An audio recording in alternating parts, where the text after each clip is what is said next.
Myself, Lieutenant Rupok Ahom. I would like to read the open letter to the Prime Minister of India from the Vice Chairman of United Liberation Front of Assam, Independent. To Sri Narendra Modi, Prime Minister of India, South Block, New Delhi.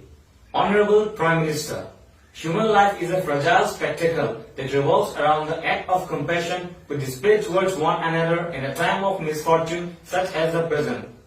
The candle of empathy should be rekindled regarding our fellow countrymen who are imprisoned in Assam. Mr. Akhil Gogoi and his compatriots, member of the KMSS, never indulged in any criminal activities. However, the path of their political agenda did not see eye to eye with the government of Assam. COVID-19 stampedes around the globe, choosing its victims regardless of race and religion. Mr. Akhil Gogoi and his compatriots deserve a fighting chance against this vicious virus.